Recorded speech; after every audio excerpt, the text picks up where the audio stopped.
Nah, hari ini kita akan melanjutkan, saudaraku, untuk seri ya tentang pray until something happens. Ya, berdoalah sampai. Ya, kata sampai berarti artinya kita harus terus. Ketika belum sampai di tujuannya, kita terus berdoa. Sudah sampai di tujuan pun, kita tetap harus masih berdoa. Kenapa? Karena doa adalah nafas. Katakan kiri kanan, doa adalah nafasmu. Doa adalah nafas saya. Jadi kalau saudara nggak berdoa, saudara tidak bernafas. Haleluya.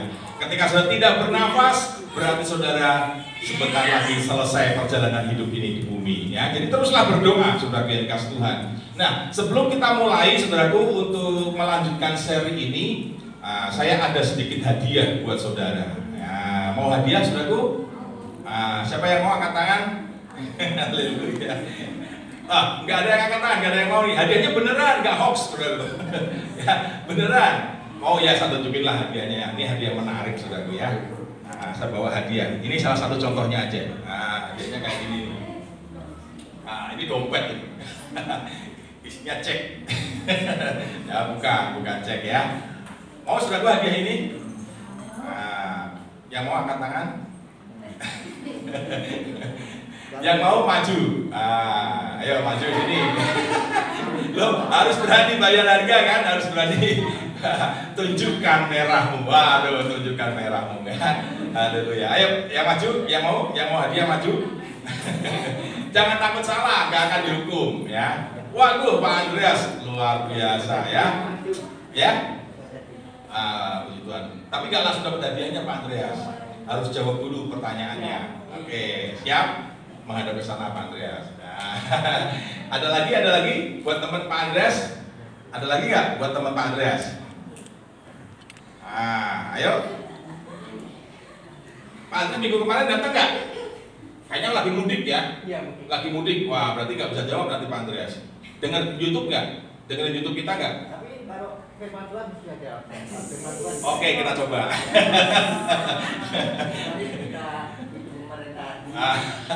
Enggak, ini soalnya pertanyaannya berhubungan dengan khotbah yang minggu lalu, Pak Andreas. Iya, dengan YouTube-nya enggak? Kalau dengan YouTube-nya pasti bisa. Enggak dengar YouTube-nya ya? Enggak dengar, tempat saya sudah ada hubungan. Oh gitu. Oh iya udah. Ya, jadi kan nggak bisa jawab nanti Pak Andreas, karena nggak tahu khotbah yang kemarin kan.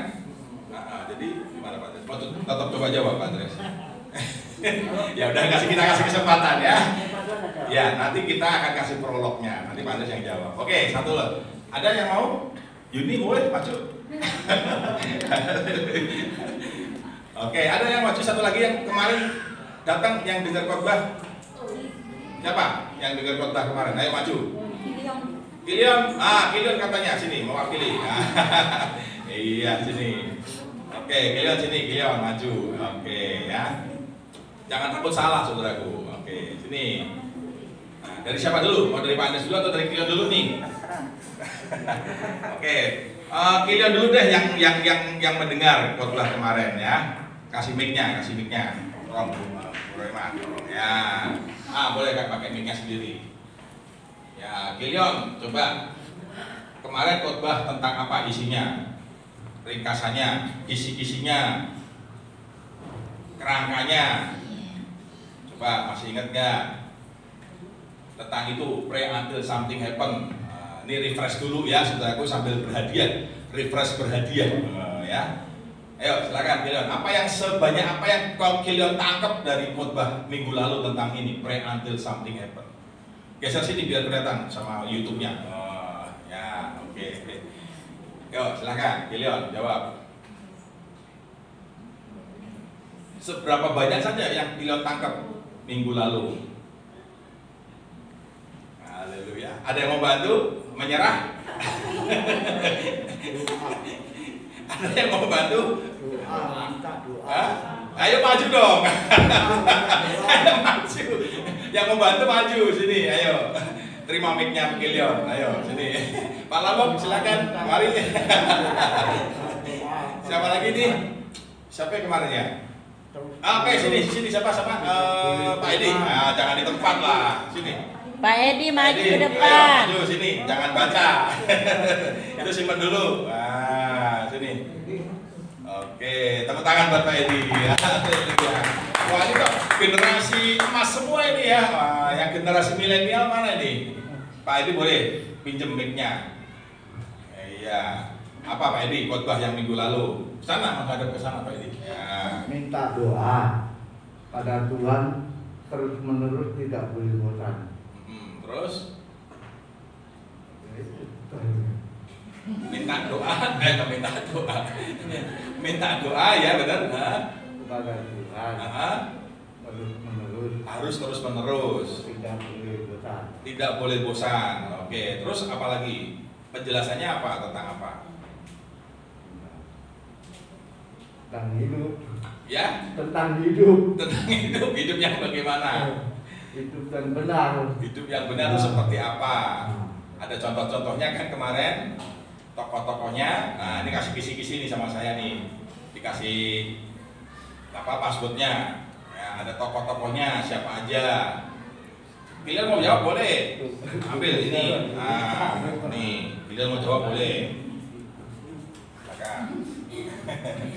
Ya. Tokohnya Abraham. Abraham. Jelaskan sedikit dong contohnya Abraham gimana. Abraham menunggu berkat Tuhan itu Sekitar apa? Sekitar Kalijati atau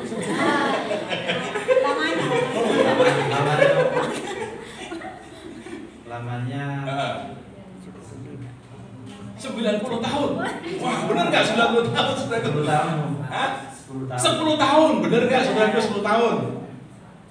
Ada yang bisa jawab? Pak Andres mungkin yang di depan. Abraham tadi kurang jelas Pak Abraham sampai hari. Pak Andres belum jelas, coba beliau jelaskan lagi. Abraham menunggu apa? Kekasih. menunggu berkat keturunan dari Tuhan. Sekitar 80. 80. Pak Andres mungkin bisa bantu. Berapa? Atau apa? Dekat sama ya. Belum jelas, kalian jelaskan belum jelas. Coba tanya maksudnya apa? Kalian maksudnya apa sih? Maksudnya apa?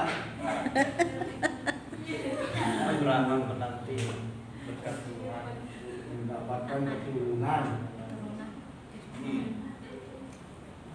Terus apa? Kesabaran dalam menunggu berkat Tuhan. Berapa lama? Nah itu berapa? Hah? 90 tahun. 90 tahun. Umur istrinya. Kan tadi Kilon bilang Abraham kan tadi Pak ini apa kronologisnya Pak Edi menyampaikan bahwa kita tuh harus minta doa terus menerus kan, jangan jemu, jangan bosan. Nah, Kilon melengkapi contohnya Abraham menunggu janji Bapa, menunggu janji Tuhan tentang keturunan. Berapa lama tadi? 80 tahun. 40. 40. Oke, Pak Anda sudah jelas berapa lama menunggu terjadinya, tergenapinya. Kan Abraham doa terus-menerus nih, pray until something happen. Oh, ya kan? Sampai dia berdoa untuk keturunan, untuk anak perjanjian yang dijanjikan Tuhan itu berapa lama dia terima? Kalau nggak mungkin kan 80 tahun dia punya anak kan. Nah, totalnya itu berapa lama? Menunggu sampai 40 tahun, jadi 120 tahun umur usianya baru mendapatkan keturunan. Oke, ya Pak Ades dulu berapa tahun? Langsung aja jawab berapa tahun? Saya di dalam masalah tahun ya itu sebagai contoh pada kita. Jadi kita di dalam Tuhan itu harus kita sungguh-sungguh.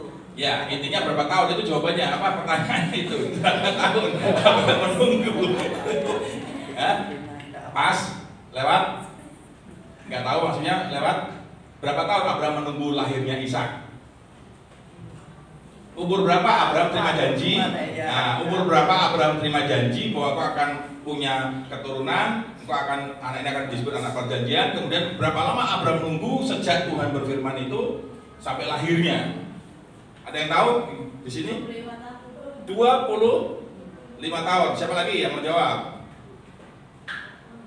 Hah? Oke, Ya, selain itu siapa lagi? Gideon, contohnya. Selain Abraham, kita simpan dulu ya. Yusuf. Ya, Yusuf gimana? Bukti Yusuf pray until something happen. Bagaimana Yusuf melakukan pray until something happen ini? Yusuf yang dibuang ke tanah. Diawali dari apa dulu nih? Kan terima janji Tuhan, nah berupa apa? Diawali dengan dibuang oleh saudara-saudaranya. Dibuang, oke, terus?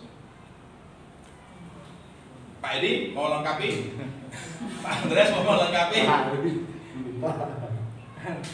Pak Andreas mau melengkapi? Ada yang mau melengkapi lagi di sini? Awalnya bagaimana? Yusuf menerima janji, tahunnya itu mulai berprosesnya dari mana? Dari mana? Awal perjalanan Yusuf bisa itu? Dari dibawa dia ke istana ya itu ya, dia dipakai Tuhan. Tiba-tibakah itu langsung terjadi? Enggak. Nah, apa peristiwa yang sebelumnya apa? Dia akan masuk ke sumur itu, dia itu ditinggal sama saudaranya.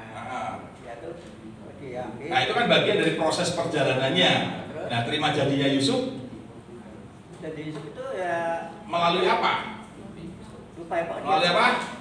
Melalui mimpi dulu. Ya kan Yusuf terima mimpi dulu. Sejak itu kan itu janjinya dinyatakan lewat mimpi. Yusuf kamu akan seperti ini tapi dengan mimpi dulu. Nah, sejak dari itu terima mimpinya umur berapa Yusuf? Halo, Yusuf terima mimpi umur berapa? Ya, kurang lebihnya kemerah-merahan itu kan Daud. Ya. Berapa? Lupa Pak. Lupa. Saudaranya. Ya, Kilian mungkin mau melengkapi kan udah dikasih passwordnya nih, gambarannya nih. Ya kan? Umur berapa Yusuf bermimpi itu? Kurang lebih 25 tahun. 25 tahun. Oke, lewat dulu. Ada yang tahu? Kurang lebih 30-an. Ya. Oke, langsung aja lah. Nah, singkat ceritanya kita ringkas lagi, ya kan? Total aja langsung. Yusuf tuh menunggu berapa lama? Dalam prosesnya itu Yusuf nunggu berapa lama sampai terjadi tergenapi? Langsung aja berapa tahun? Gampangnya lah. Diringkas. Pak Yusuf mungkin mau jawab? Ya. Pak Yusuf. Nah, itu namanya Yusuf juga. Iya. Nah, di Yusufnya. Ya. Saya namanya sama, jadi kami menunggu 13 tahun.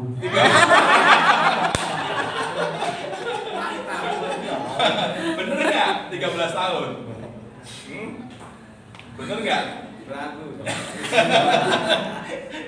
Oke, ya bener 13 tahun ya.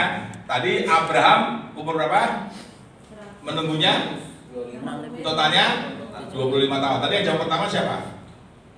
Ibu? Mama Yonatan? Oh iya, tadi dapat hadiah. Jadi yang di sini gimana nih? Mau tambah satu lagi, kesempatan satu lagi. Kalau bisa ada jawab, dapat tadi yang di sini. Nah, selanjutnya kita lewat Yusuf. Satu lagi deh, satu lagi. Siapa contoh yang lain?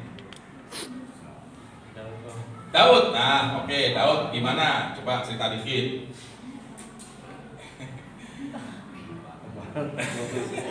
Dibantu kerjasama deh, kerjasama nggak apa-apa. Pak Edi mau bantu Kilian boleh. Nanti hadiahnya bagi 3. Ayo, Kilian mau jawab dulu, silakan. Daud. Gimana Daud? Awalnya janji itu diawali dengan kejadian apa? Kan nggak tiba-tiba. Diawali dengan pengurapan. Pengurapan, oke lanjutkan. Umur berapa kira-kira waktu itu Yusuf? Yusuf lagi. Daud maksudnya diurapi kurang lebih umurnya berapa? Alkitab tidak menyebut secara spesifik, tapi kita bisa ada gambaran kira-kira. Kurang lebih umurnya 17 tahun. 17 tahun. Terus 17 tahun diurapi. Terus kemudian diurapi jadi apa? Calon raja. Calon raja. Oke. Terus apakah langsung terjadi besoknya?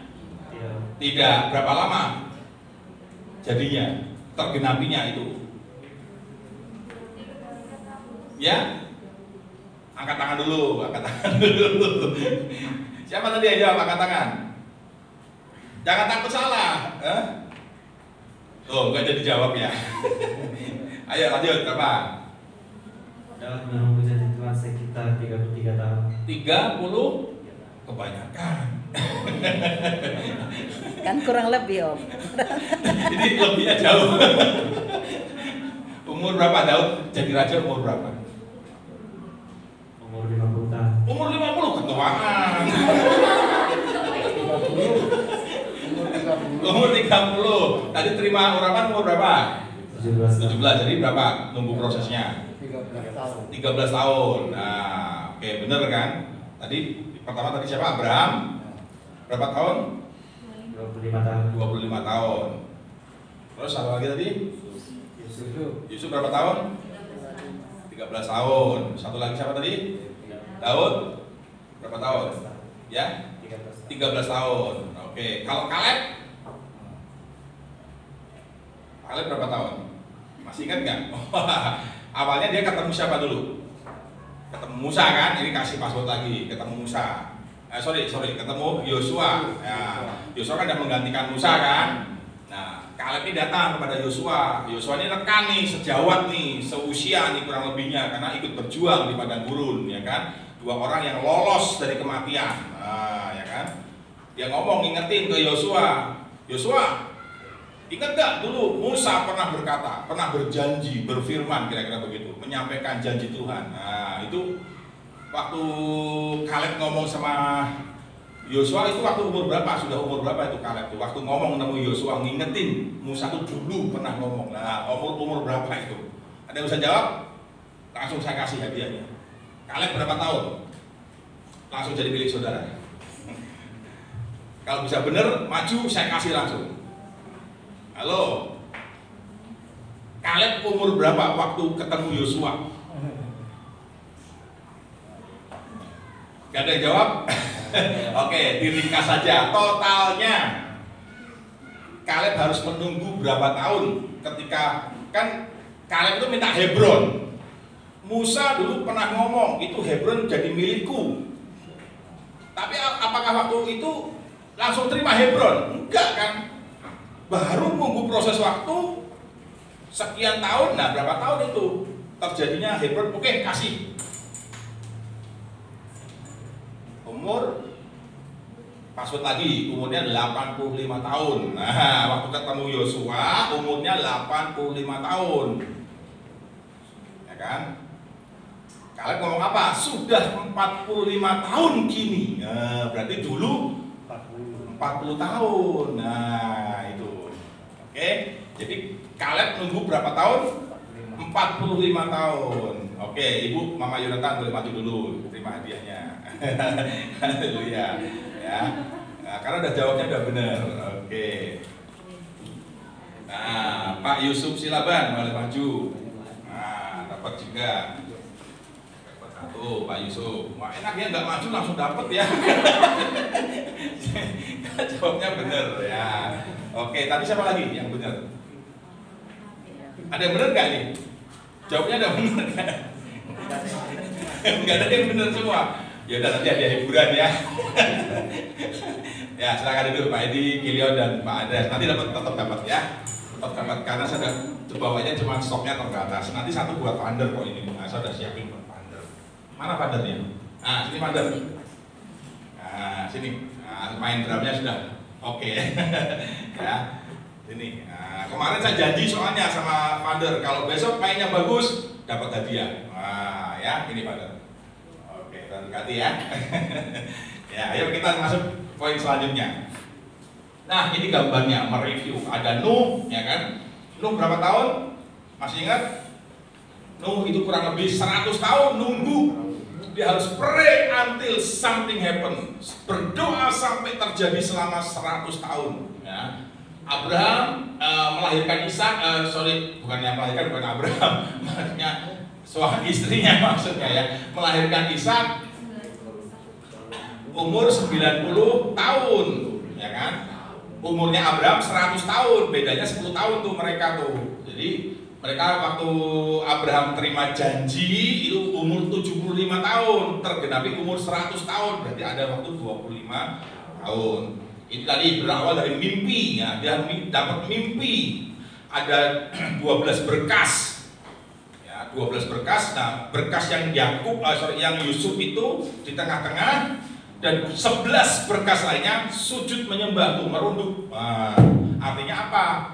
11 itu berbicara tentang saudara-saudaranya, yang di tengah itu adalah berbicara tentang Yusuf. Artinya waktu itu Yusuf itu akan dihormati, akan diangkat jadi pemimpin bagi saudara-saudaranya, ya. Nah, kurang lebih 13 tahun. Kemudian itu Daud diurapi, ya kan, sampai dia benar-benar jadi raja. Dia jadi raja itu umur kurang lebihnya 30 tahun, ya. Baru jadi raja umur 30 tahun, ya. Waktu dia terima urapan itu kurang lebih kan dia masih kemerah-merahan, kurang lebih 17 tahun. Jadi ada waktu 13 tahun, ya. Musa, nah Musa itu mengalami generasi 3 generasi, saudaraku. 40 tahun di Mesir, 40 tahun di Midian, 40 tahun di padang gurun. Nah, 40 tahun itu di Mesir, ya, dari lahir sampai dia umur 40 tahun itu di Mesir, dididik di Mesir. Nah, dia terima janji Tuhan, ya kan, untuk terima pesan Tuhan untuk membawa umat Israel keluar dari Mesir itu waktu berumur waktu di Midian itu kan, dari 40 tahun dia keluar dari Mesir melarikan diri, dia tinggal 40 tahun di Midian. Nah, kurang lebih waktu dia terima janji itu 80 tahun umurnya. Kemudian setelah dia terima janji itu, dia membawa umat Israel keluar dari tanah Mesir, berjalan di padang gurun 40 tahun, dan dia meninggal mati di padang gurun umur 120 tahun. Ini contoh, saudaraku. Contoh fakta nyata ada di Alkitab, Tuhan sajikan kepada kita buat membuka paradigma kita. Oh iya, ternyata banyak sekali, ini hanya beberapa contoh, masih banyak yang lainnya, saudaraku. Ini contoh-contoh yang muncul dari tokoh-tokoh Alkitab yang luar biasa dipakai oleh Tuhan, pun dia harus pray until something happen, sampai sekian waktu lamanya.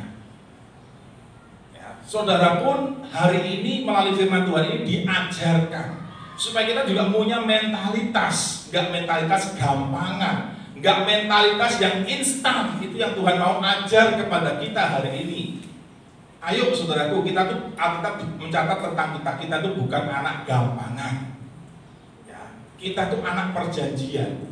Tapi sekalipun kita anak perjanjian, tapi Tuhan tuh menghajar kita, Tuhan mendidik kita.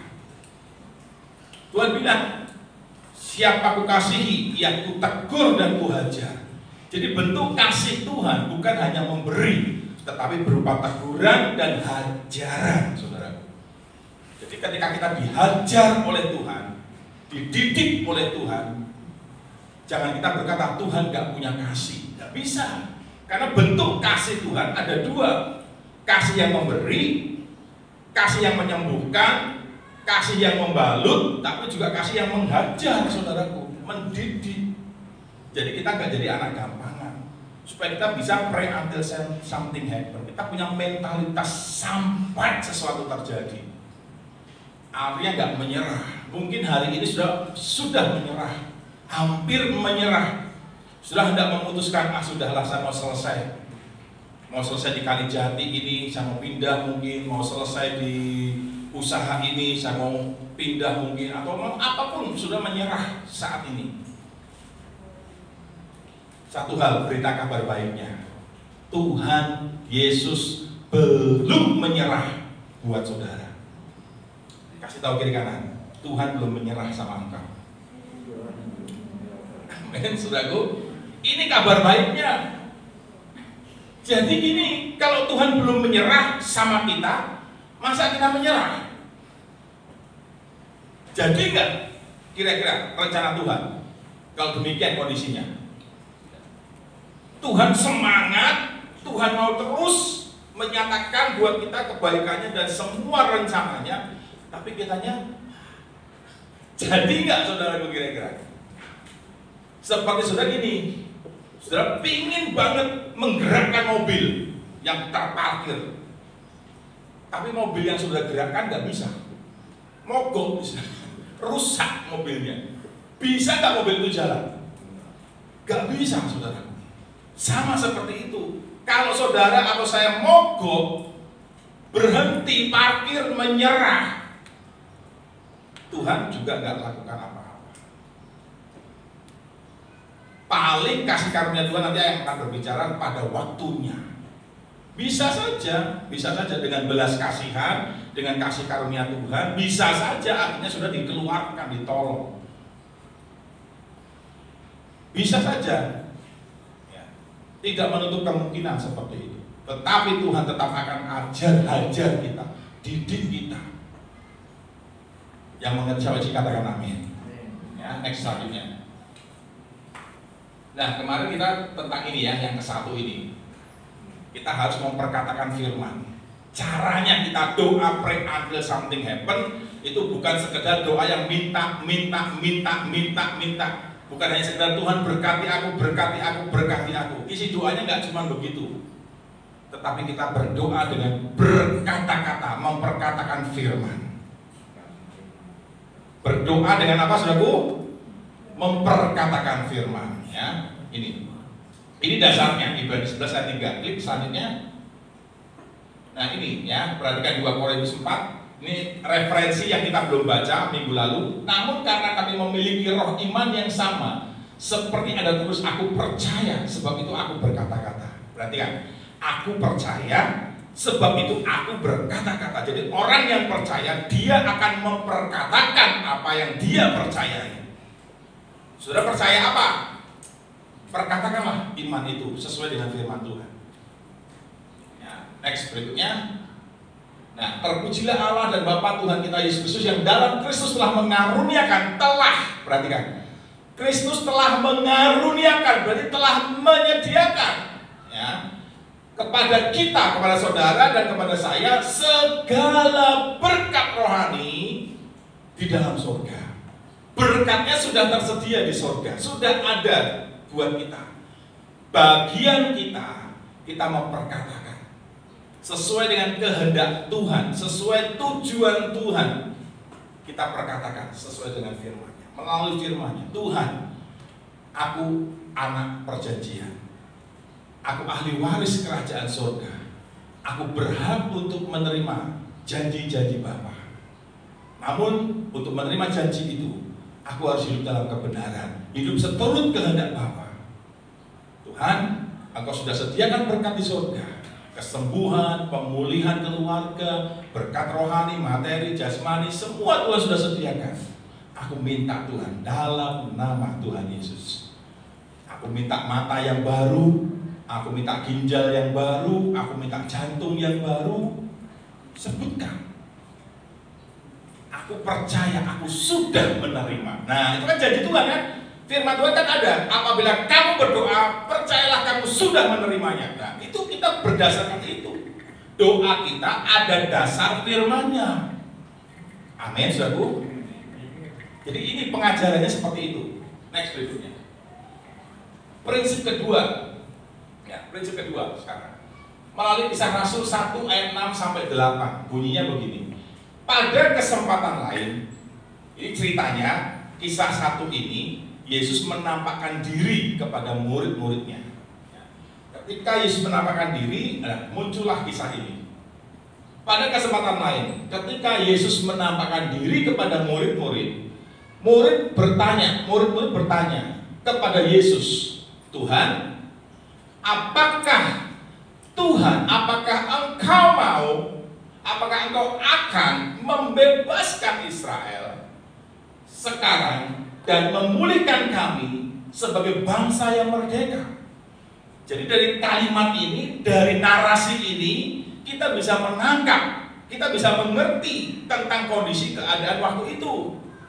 Ternyata waktu itu umat Israel di dalam kondisi di bawah penjajahan, dijajah oleh bangsa Romawi. Enak nggak kira-kira hidup dalam penjajahan, saudaraku? Nggak enak. Nah, Israel ini berdoa, pray sama Tuhan, sampai ngomong begini, Tuhan, Engkau akan membebaskan kami sekarang dan menjadikan kami bangsa yang merdeka. Kapan? Kapan Tuhan? Kira-kira kalau diperjelas begitu, ya kan? Tuhan, apakah Tuhan akan membebaskan? Perhatikan jawabannya. Jawaban Yesus. Bapa yang menetapkan waktunya. Jawab Yesus. Jadi pertanyaan murid-murid di ayat 6 ini mengacu kepada waktu, kapan? Karena kan Yesus jawab waktu kan. Bapa yang menetapkan waktunya. Mereka bertanya kapan? Kapan kami akan menjadi negara bangsa yang bebas, yang merdeka? Kapan kami bisa pulih? Kapan kami bisa sembuh? Kalau mungkin doa kita hari ini begitu, Tuhan kapan Tuhan kau pulihkan keluargaku? Kapan kau berkati materi atau keuangan atau pekerjaan atau apapun lah? Kapan Tuhan? Kapan? Jawabannya ini, Bapa yang menetapkan waktunya. Dengan kata lain, otoritasnya, kedaulatannya, kehendaknya, kapan terjadi itu ada di Bapa, bukan di saudara, bukan di saya. Jelas saudaraku? Ya, ini. Kalian tidak perlu mengetahuinya. Jadi buat kita, di mata Bapa, di mata Tuhan, udahlah, jangan pusing sama waktunya kapan. Jadi hari ini kalau ada dari antara saudara yang berdoanya seperti ini, ya kan, sudah menunggu sekian waktu lamanya, saudara nagih sama Bapa, Bapa, Tuhan, Roh Kudus, kapan? Engkau kan sudah pernah berfirman, pernah berjanji, aku pernah didoakan tentang ini, aku pernah dinubuatkan tentang ini. Tapi kok belum terjadi, belum tergenapi, aku belum terima. Jawabannya apa kata Tuhan? Jawabannya apa saudaraku? Ya, kamu nggak perlu tahu waktunya. Nah kalau Bapak udah jawab itu, saudara gimana responnya? Masih nagih sama Tuhan? Jawabannya sama saudaraku. Saudara kan ditanya apa? Saudara kan dijawab sama Tuhan, aku nggak perlu tahu waktunya. Itu Bapa yang tahu. Bapa yang akan menyatakannya. Lalu bagian saya apa? Nah, kan kalimat pertanyaan selanjutnya kan begitu. Lalu apa yang harus saya lakukan kalau begitu? Tuhan bilang ayat ke-8-nya. Nah, tetapi kata Tuhan, gak usah pusing waktu. Tapi ini yang penting. Ya, nanti Roh Kudus akan turun atasmu. Ya, kalian akan menerima kuasa itu. Nah, ini dampaknya. Engkau akan menjadi saksiku. Ini kata kuncinya. Ini passwordnya. Untuk saudara bisa menerima momentum itu, janji Bapa itu, jangan pusing soal waktunya. Tetapi yang penting Tuhan bilang, jadi saksi saja. Kamu hidup benar aja. Kamu saksikan kehidupanmu, pertunjukkan hidupmu, bahwa engkau tuh muridku, bahwa engkau tuh anakku, engkau tuh hambaku, engkau tuh kekasihku. Tunjukkan aja, kamu hidup aja secara benar sesuai firman, lakukan aja, dan tunggu waktunya, pasti akan terjadi. Amin, saudaraku. Jadilah saksi. Bilang kiri kanan, ayo jadi saksi Kristus. Haleluya. Ya. Jadi saksi Kristus bukan pengumuman, bukan begitu. Ya. Tapi lewat apa? Cara hidup kita. Lewat perkataan kita. Jangan sampai keluar perkataan kebun binatang, contohnya. Ya kan? Jangan perkataan kutuk, jangan perkataan umpatan, jangan. Perkataannya puji Tuhan, terima kasih Tuhan, haleluya. Ya. Jadi kalau sudah kesandung, puji Tuhan. Kejedot, duk, puji Tuhan. Masuk lubang, cegat, aduh, puji Tuhan. Jangan bahasa-bahasa planet keluar semua, saudaraku. Yang kampret lah, yang apalah. Jangan. Amin. Ucap syukur, aduh terima kasih Tuhan untuk masih masuk lubang itu. Kalau masuk sumur dalam gimana? Ya kan? Kalau kecebur di laut gimana? Ya kan? Tenggelam maksudnya. Masih bersyukur, masih hanya lubang kecil. Masih bersyukur cuma kejedot meja. Masih bersyukur. Jadi belajar bersyukur. Amin, saudaraku. Ya, anak bandel misalkan, yang keluar apa kata-katanya? Oon. Jangan, saudaraku. Ya, itu kok kata-kata kutuk itu. Ya, nanti anaknya jadi oon beneran, yang repot siapa? Kenapa kamu on? Ya mama papa ngomong aku on. Itu kan yang mama papa ciptakan. Ya kan dikasih merek on. Jadi on beneran. Haleluya. Ya, jangan sampai keluar kata-kata yang kutuk, umpat, yang sumpah serapah, jangan. Itu bukan saksi Kristus. Amin, saudaraku. Belajar, punya niat. Yang penting niat. Ya. Next berikutnya. Nah, saya mau tunjukkan ayat ini bagus banget, luar biasa. Mazmur 139.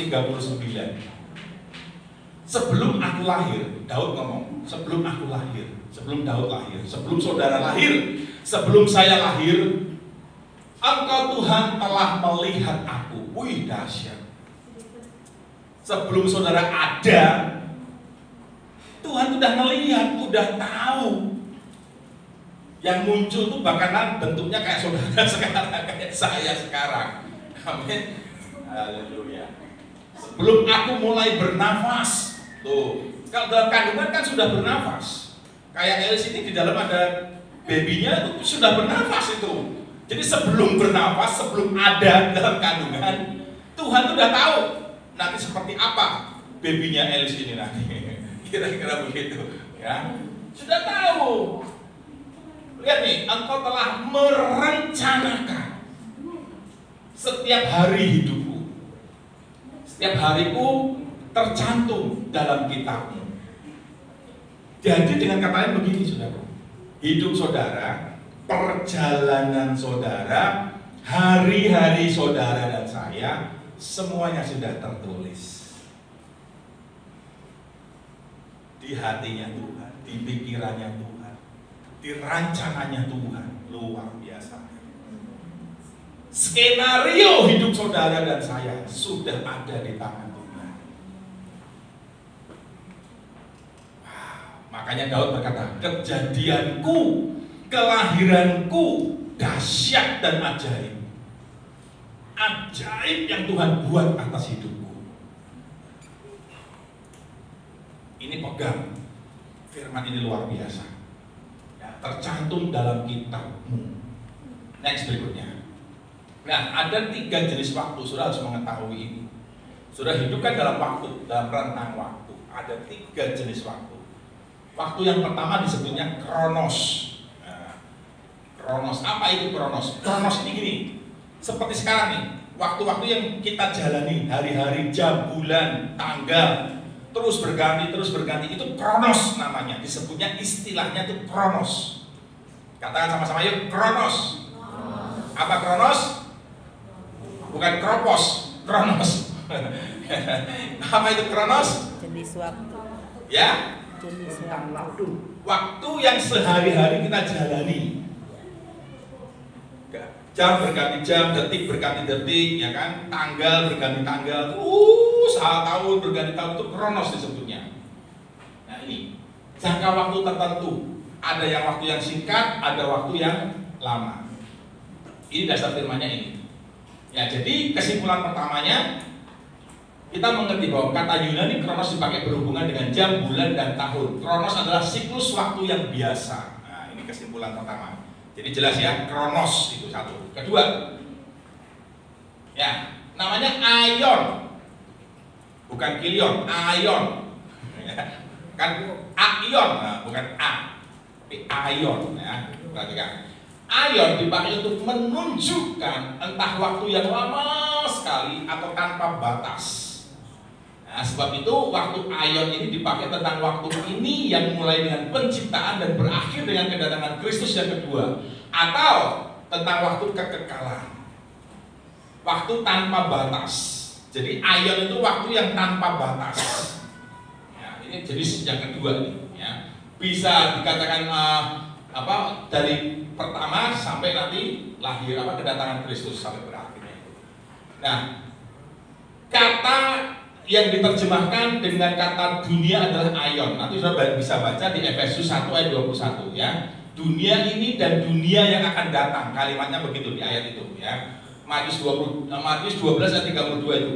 Ada kalimat dunia ini dan dunia yang akan datang. Ini mengacu kepada istilah aion tadi. Next berikutnya, yang ketiga. Nah, ini yang ketiga namanya kairos. Kairos. Kata kairos berbicara tentang periode tertentu, masa tertentu. Kalau waktu itu sudah lewat, periode itu lewat, atau gampangnya gini, momentum, ya, momentumnya lewat, ya kan, tidak akan kembali lagi. Jadi kairos itu momentum, periode tertentu yang datang dalam hidup kita. Dengan kata lain ini gampangnya lebih gampang lagi, kesempatan. Ya, kesempatan yang datang kepada kita itu istilahnya kairos. Oleh sebab itu kairos berbicara tentang kesempatan dan momentum yang ada di waktu tertentu. Jadi nggak tiap hari, nggak kayak kronos tadi. Tapi kairos ini ada waktu-waktu tertentu yang terjadi, yang datang kepada kita, kesempatan buat kita. Perhatikan, jadi kesimpulannya gini, ada kronos, kita jalan terus, hari berganti hari, tapi tiba-tiba ada kronos, ada kairos, datang kesempatan. Itu ada kairos itu datang dari Tuhan. Tuhan ada nyatakan kairos, waktunya Tuhan, kehendaknya Tuhan dinyatakan, penggenapan janji Tuhan dinyatakan, kira-kira begitu. Makanya Galatia 6 ayat 10 ini dasarnya berkata begini. Karena itu, kairos itu datangnya hanya di momentum tertentu. Dan kalau lewat ini gak bisa kembali lagi, gak bisa terulang lagi. Ya.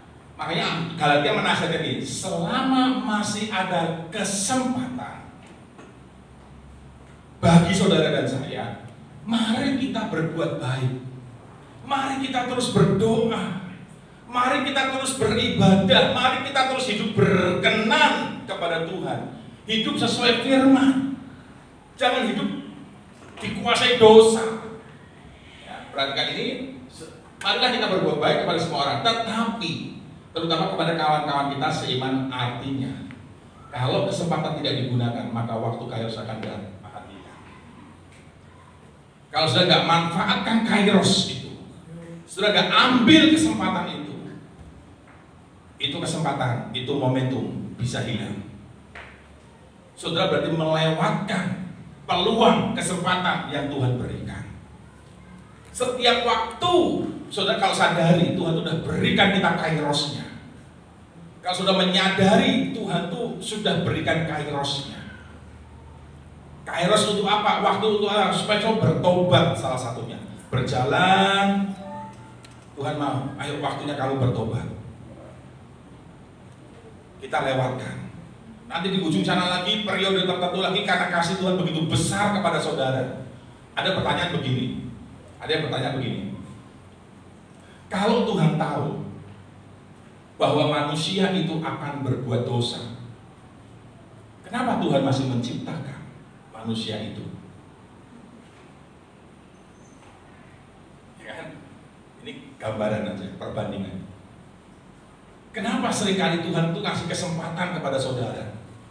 Tuhan ulang lagi kairosnya, walaupun sesungguhnya itu sebenarnya tadi menurut kesimpulan tadi, salah satu kesimpulannya kan nggak bisa berulang lagi kesempatan itu. Tetapi Tuhan tuh masih kasih kesempatan sama saudara. Ditunggu 5 tahun belum bertobat. Tunggu lagi 1 tahun, belum bertobat. Sampai akhirnya di titik tertentu dia mati, dia meninggal dalam kondisi belum bertobat. Habis. Nah, ini perbandingannya. Kayak tadi. Kenapa kalau Tuhan tahu bahwa manusia akan begitu berdosa, menyakiti hati Tuhan, kenapa manusia tetap diciptakan? Ada yang bisa menjawab? Apa kira-kira jawabnya? Kalau ada yang bisa jawab, saya kasih hadiah. Ya hari ini berhadiah, ya, khotbah berhadiah. Haleluya. Bintang bisa jawab? Karena kasih Allah lebih besar daripada kesalahan manusia. Wah, luar biasa. Ulangi. Jangan terlalu cepat. Karena kasih Allah kepada manusia lebih besar daripada kesalahan yang diperbuat manusia. Wah, setuju gak saudara? Setuju gak? Contohnya apa? Contoh gampangnya begini, saudara. Seorang ibu, dia tahu nih, dia sudah melihat kondisi kenyataan fakta kehidupan yang ada. Banyak anak-anak berontak, banyak anak-anak menyakiti, bahkan ada yang membunuh orang tuanya, banyak yang mengecewakan. Dia lihat fakta di dunia seperti itu, banyak anak-anak terjadi seperti itu. Tetapi si ibu yang melihat fakta itu, dia tetap mau mengandung, dia mau tetap melahirkan anak. Dia tahu nih bakalan nggak menutup kemungkinan anak yang nanti ini akan kurang ajar sama ibunya. Dia tahu nih, sang ibu tahu bahwa anak ini nanti akan suatu hari bisa saja dia akan menjadi orang yang nakal, yang akan mengecewakan dia. Tapi dia tetap mau melahirkan. Apakah ketika ibu itu melihat fakta seperti itu, saya nggak mau hamil lah, saya nggak punya anak. Kira-kira begitu nggak? Halo, ayo coba yang wanita jawab. Kira-kira begitu nggak? Dulu pernah kepikir nggak Mama Victor? Ngelihat nggak, anak-anak itu kok nakal, kok kurang ajar, kok begini sama orang tuanya? Melihat nggak fakta itu dulu? Terus kenapa masih tetap mau punya anak? Karena kasih kita kepada anak lebih besar. Iya, itu jawabannya, saudaraku. Nanti bintang selamat dapat bintang ya. Nanti dapat hadiah ya. Ingetin saya ya, Ya itu saudaraku, karena itu kenapa Tuhan kok kasih kesempatan, kasih kairosnya terus sama kita. Karena Tuhan tuh melihat, dia tuh harus menumpahkan kasihnya yang begitu besar. Dia nggak bisa mengingkari, karena Tuhan dan Allah itu kasih. Dia itu kasih. Tapi kalau sudah nggak bisa dikasih, ya sudah selesai. Itu gampangnya. Kalau kita udah dikasih kasih karunia, kesempatan tetap dilewatkan, pada waktunya nanti pintu itu akan tertutup. Tidak ada lagi kesempatan, tidak ada lagi kairos Tuhan. Kayak zaman Nuh kan, pintu batal tertutup, jebret, wah, sudah nggak ada lagi. Kan firman Tuhan berkata, kalau Tuhan yang sudah menutup, tidak akan ada yang bisa membuka. Mereka teriak-teriak, buka pintu. Nuh cuma bilang, nggak bisa, karena Tuhan yang menutup, aku nggak bisa buka. Tapi kalau Tuhan sudah buka, tidak ada yang bisa menutupnya. Amin, saudaraku. Alkitab contohnya, mau dimanain Alkitab, mau dimusnahkan, ada rencana ABC, mau dikatain apa Alkitab tetap semakin luar biasa, bestseller, saudaraku. Apakah Alkitab musnah? Tidak. Jadi kesimpulannya, ada kronos, waktu yang saudara jalani, tetapi perhatikan, ada kairos. Jadi isilah kronos saudara dengan sebaik-baiknya, supaya ketika kesempatan itu datang, kairos Tuhan dinyatakan, saudara siap menerima penggenapannya. Amin. Dipersiapkan. Hidup itu adalah sebuah persiapan yang terus menerus. Kalau sudah tidak bersiap diri, tidak mempersiapkan diri, tidak memperlengkapi diri, ketika Tuhan menyatakan penggenapannya, lewat, saudara. Makanya jangan jadi lemah. Kamu akan menuai, kata Tuhan. Tapi jika kamu tidak menjadi lemah, kalau kita lemah, bisa hilang, saudara. Amin. Ini seri yang kedua. Kita berbicara tentang waktu. Sebagai penutup, pray until something happen. Yang pertama, kemarin apa, saudaraku? Ucapkan firman, perkatakan firman. Yang kedua, nggak usah perlu tahu waktunya kapan. Isi aja, lakukan aja hari-harimu dengan hal yang bermanfaat, yang berguna, yang membangun, jadi berkat, jadi saksi. Ketika Kairos datang, waktu Tuhan datang, kita siap menerimanya. Tuhan Yesus memberkati.